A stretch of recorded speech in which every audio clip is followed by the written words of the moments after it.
नमस्कार, एक बार फिर से मैं आप सभी के सामने उपस्थित हूँ बेहद महत्वपूर्ण टॉपिक के साथ।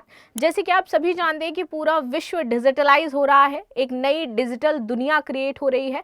इसी बीच भारत ने अपनी पहली डिजिटल एम्बेसी भी ओपन कर दी है। तो चलिए इसी के बारे में बात कर लेते हैं कि ये भाई डिजिटल एम्बेसी होता क्या है, किसके साथ ओपन करी गई है और क्यों ये महत्वपूर्ण हो जाता है।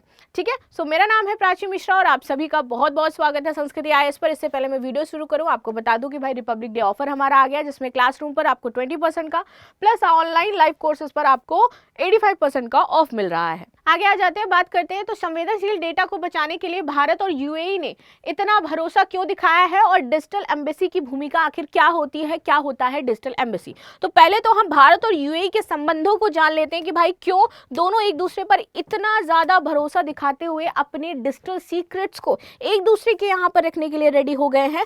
फिर हम बात करेंगे डिजिटल एम्बेसी की कि भैया ये क्या है, क्यों ये टर्म यूज किया जा रहा है और क्यों भारत और यूएई एक दूसरे पर इतना भरोसा जता पा रहे हैं।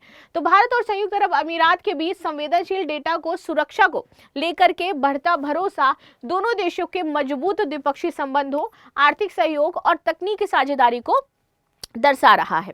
ठीक है, हाल ही में आपको याद हो तो जनवरी 2026 में यूएई के राष्ट्रपति शेख मोहम्मद बिन जायद अल नायान आए थे भारत की यात्रा पर। हमने $200 बिलियन का समझौता साइन किया है। उसके लिए हमारे पीएम मोदी ने प्रोटोकॉल तोड़ करके उनको खुद रिसीव करना बेहतर समझा था। तो इसलिए आपको ये पता चलेगा कि क्यों दोनों ही देशों के बीच में इतने ज्यादा मैत्रीपूर्ण जो घनिष्ठ संबंध हैं वो बनते जा रहे हैं।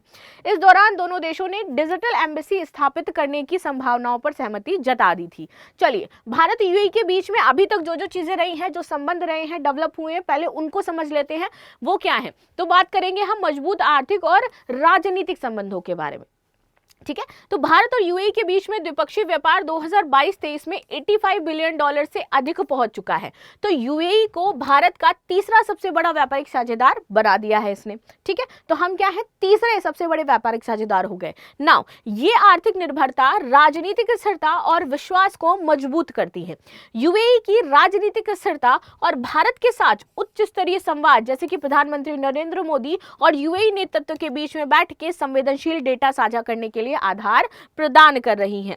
नाउ आगे बात करें तो यूएई की उन्नत साइबर सिक्योरिटी और डिजिटल इंफ्रास्ट्रक्चर, जिससे हम बहुत प्रभावित हुए। तो यूएई का जो ग्लोबल साइबर सिक्योरिटी इंडेक्स है उसका स्कोर 0.891 है, जो इसे विश्वसनीय डेटा होस्ट के रूप में स्थापित करता है। यानी कि हम भरोसा कर सकते हैं कि इनके पास हमसे बेहतर टेक्नोलॉजी है। अगर डेटा सिक्योरिटी की बात आई तो यूएई एआई रेड इंफ्रास्ट्रक्चर और हाई स्पीड कनेक्टिविटी प्रदान करता है, जो कि संवेदनशील डेटा को सुरक्षा रखने में मदद करता है। इसलिए हम अपना संवेदनशील डेटा इनके डेटा सेंटर में रखने के लिए रेडी हो गए हैं। नाउ भारत इसे एक तटस्थ और विश्वसनीय भागीदारी मानता है, जहां डेटा होस्ट देश की कानूनी पहुंच से मुक्त रहेगा। नाउ म्यूचुअल सॉवरेनिटी अरेंजमेंट क्या होता है ये जानते हैं।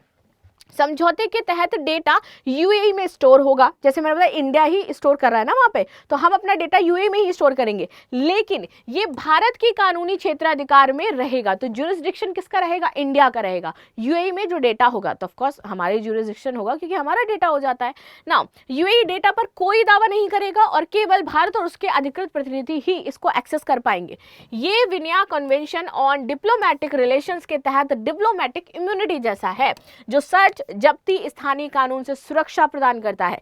यह भरोसा दोनों देशों की साझा डिजिटल डिप्लोमेसी दर्शाता है। नाउ साझा तकनीकी लक्ष्य, तो जब इतना ज्यादा हमने एक दूसरे पर भरोसा कर ही लिया है, तो चूंकि आपके पास बेहतर चीजें हैं तभी तो हम अपना डेटा आपके यहाँ पे सिक्योर करना चाहते हैं। तो अब इतनी ही बेहतर टेक्नोलॉजी इंडिया के पास हो तो हम दोनों को मिल करके काम करना होगा। तो अब थर्ड स्टेप आ जाता है कि हम दोनों मिल करके डेवलप करेंगे भाई ये बेहतर चीज। तो देखो, एआई सुपर कंप्यूटिंग और डेटा सेंटर्स में ये सहयोग कर रहे हैं। उदाहरण के लिए भारत में सुपर कंप्यूटिंग क्लस्टर स्थापित करने और यूएई की मदद से डेटा सेंटर्स बनाने की योजना है इंडिया में।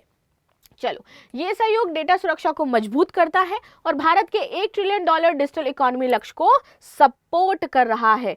नाउ आगे बात करते हैं डिजिटल एम्बेसी फाइनली क्या होता है इसके बारे में जानेंगे हम।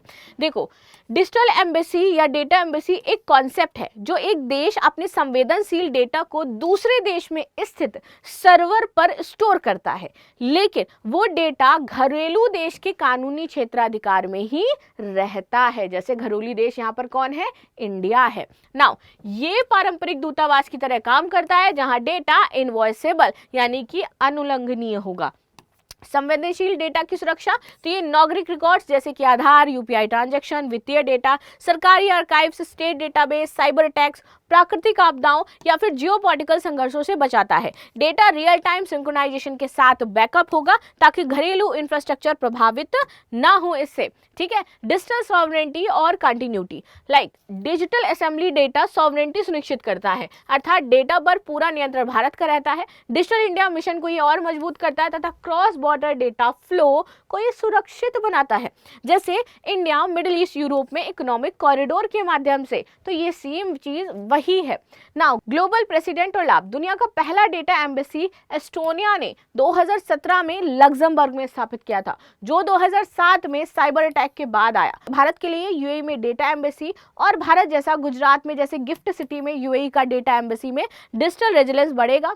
लाभ होगा कि डिजास्टर रिकवरी, इनोवेशन, वैश्विक डिजिटल इंफ्रास्ट्रक्चर में भारत की भूमिका बढ़ जाएगी।